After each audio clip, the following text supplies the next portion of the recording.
Gotta hit die. We could stay at home and watch the sunset, but I get up from asking all you boys.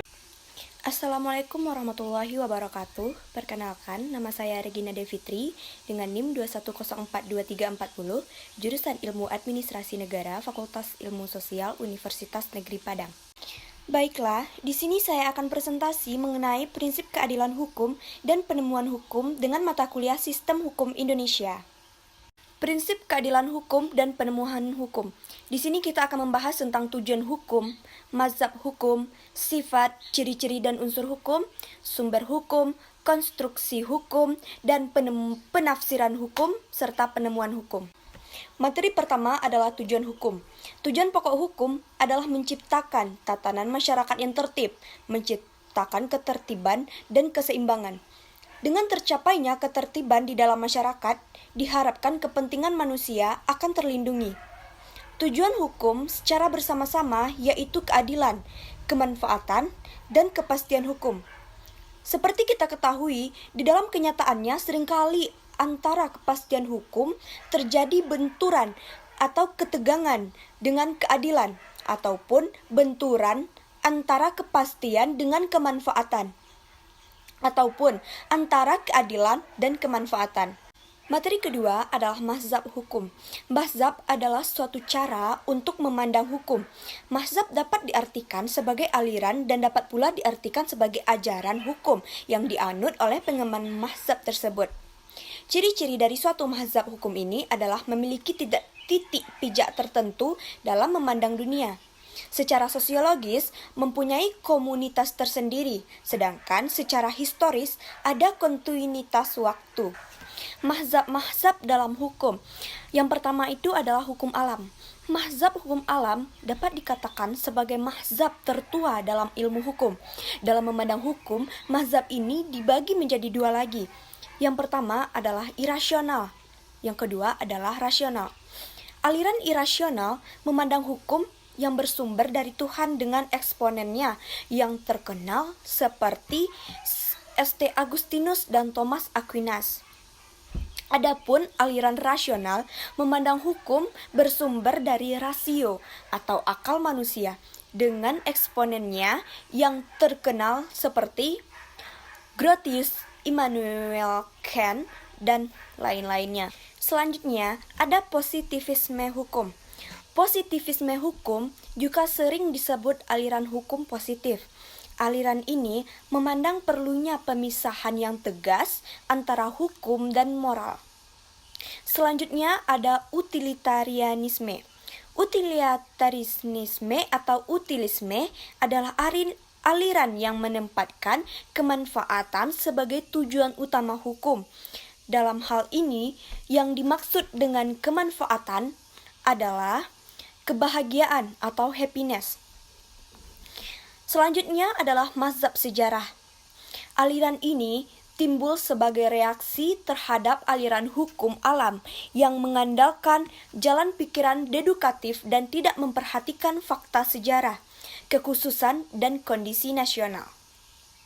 Mazhab selanjutnya adalah sociological jurisprudence. Dan selanjutnya ada realisme hukum memandang bahwa hukum adalah hasil dari kekuatan-kekuatan sosial dan alat kontrol sosial.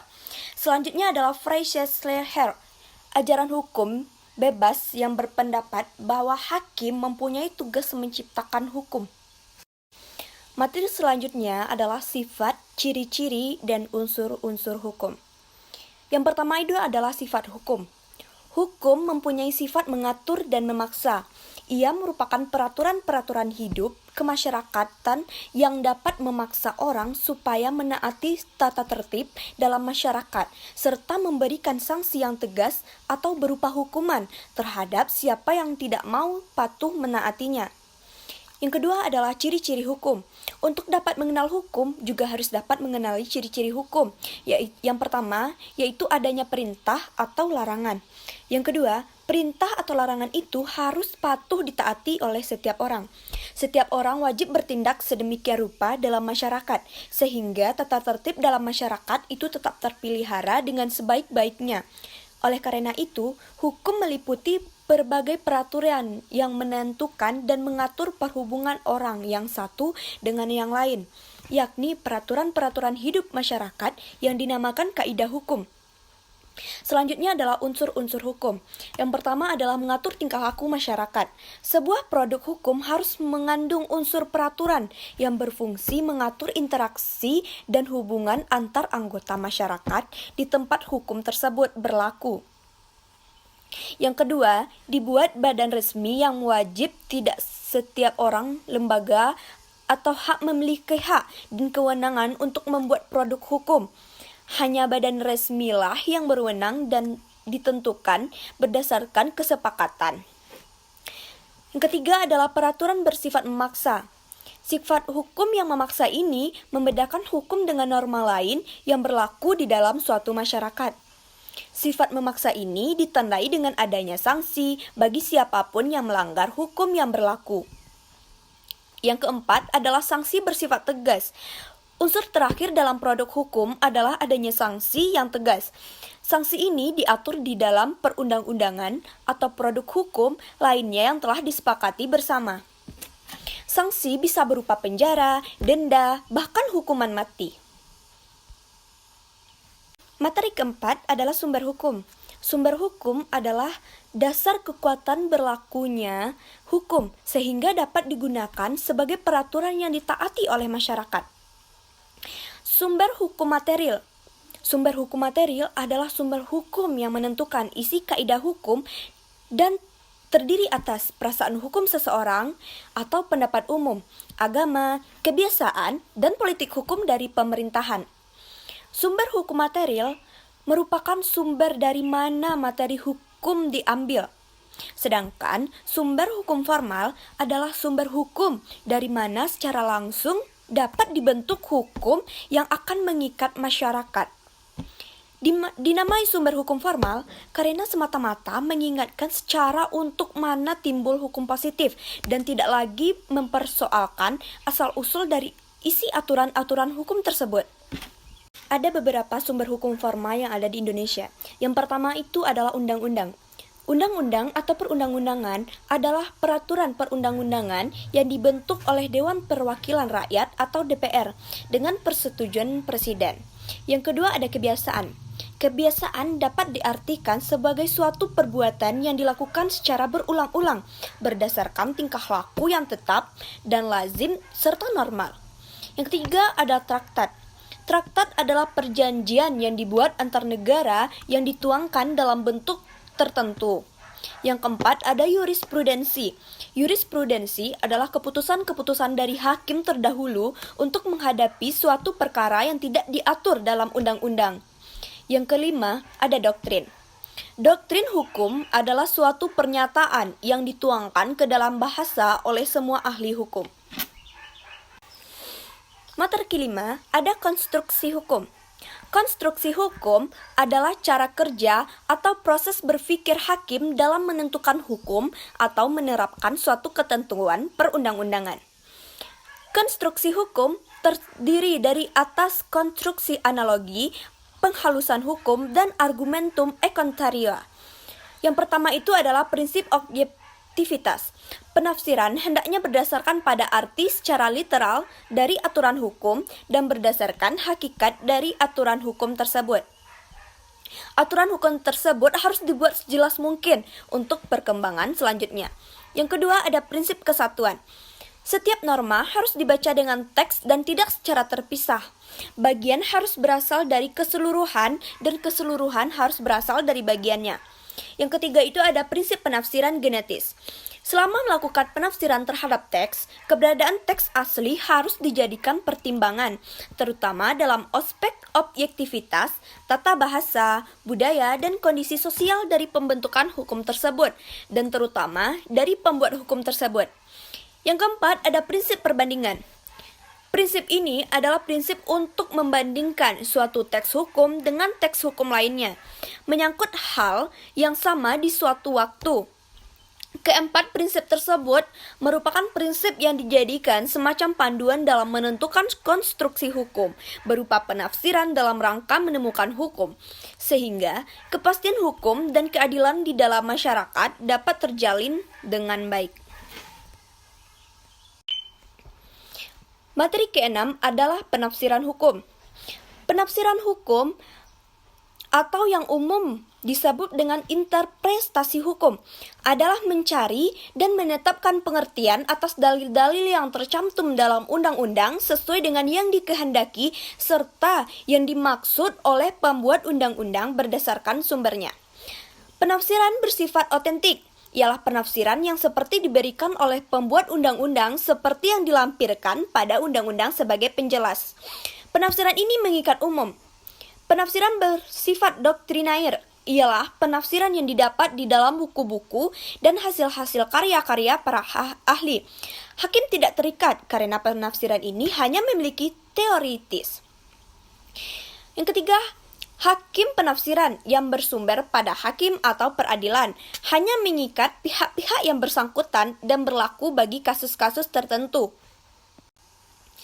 Selanjutnya adalah ragam metode penafsiran hukum. Yang pertama itu adalah penafsiran secara tata bahasa.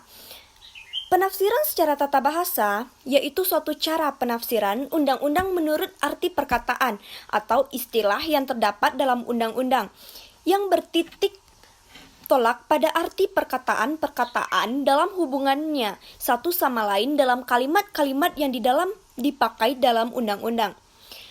2. Penafsiran sistematis atau penafsiran sistematis adalah suatu penafsiran yang menghubungkan pasal yang satu dengan pasal-pasal yang lain dalam suatu perundang-undangan yang bersangkutan atau pada perundang-undangan hukum lainnya, ataupun membaca penjelasan suatu perundang-undangan sehingga kita mengerti apa yang dimaksud. Yang ketiga, penafsiran historis. Penafsiran historis adalah menafsirkan undang-undang dengan cara melihat sejarah terjadinya suatu undang-undang itu dibuat. Yang keempat, penafsiran sosiologis. Penafsiran sosiologis adalah penafsiran yang disesuaikan dalam keadaan masyarakat. Yang kelima, penafsiran autentik atau resmi. Penafsiran autentik adalah penafsiran resmi yang diberikan oleh pembuat undang-undang. Yang keenam, ada penafsiran nasional. Penafsiran nasional adalah penafsiran yang memiliki sesuai tidaknya dengan sistem hukum yang berlaku. Yang ketujuh, penafsiran analogis. Penafsiran analogis artinya memberi tafsiran pada sesuatu peraturan hukum dengan memberi ibarat atau kias pada kata-kata tersebut sesuai dengan azas hukumnya, sehingga suatu peristiwa yang sebenarnya tidak dapat dimasukkan lalu dianggap sesuai dengan bunyi peraturan tersebut. Yang kedelapan, penafsiran ekstensif. Penafsiran ekstensif adalah suatu penafsiran yang dilakukan dengan cara memperluas arti kata-kata yang terdapat dalam perundang-undangan, sehingga suatu peristiwa dapat dimasukkan ke dalam. Yang kesembilan, penafsiran restriktif. Penafsiran restriktif adalah suatu penafsiran yang dilakukan dengan cara membatasi atau mempersempit arti kata-kata yang terdapat dalam peraturan perundang-undangan. Yang 10, penafsiran e contrario. Menurut peringkarannya, penafsiran a contrario adalah suatu penafsiran yang dilakukan dengan cara memberikan perlawanan pengertian antara pengertian konkret yang dihadapi dan peristiwa yang diatur dalam perundang-undangan. Yang 10, penafsiran komparatif. Penafsiran komparatif adalah penafsiran dengan memperbandingkan. Yang ke-11, penafsiran antisipatif atau futuristis. Penafsiran antisipatif bertujuan mencari pemecahannya dalam peraturan perundang-undangan yang belum mempunyai kekuatan berlaku atau yaitu dalam rancangan undang-undang. Yang ke-12, penafsiran otentik. Penafsiran otentik tidak pernah dibicarakan bersama-sama dengan metode-metode interpretasi lainnya oleh karena penafsiran otentik ini bukanlah metode penemuan hukum oleh hakim, melainkan merupakan penafsiran oleh pembentukan undang-undang yang dimuat oleh undang-undang itu sendiri. Materi terakhir adalah penemuan hukum. Penemuan hukum merupakan proses pembentukan hukum oleh subjek atau pelaku penemuan hukum dalam upaya menerapkan peraturan hukum umum terhadap peristiwanya berdasarkan kaidah-kaidah atau metode-metode tertentu yang dapat dibenarkan dalam hukum, seperti interpretasi penalaran, eksposisi atau konstruksi hukum, dan lain-lain. Kegunaan dari penemuan hukum ini adalah mencari dan menemukan kaidah hukum yang dapat digunakan untuk memberikan keputusan yang tepat atau benar dan secara tidak langsung memberikan kepastian hukum juga di dalam masyarakat. Baiklah, hanya sekianlah yang dapat saya sampaikan. Sekian dan terima kasih. Assalamualaikum warahmatullahi wabarakatuh.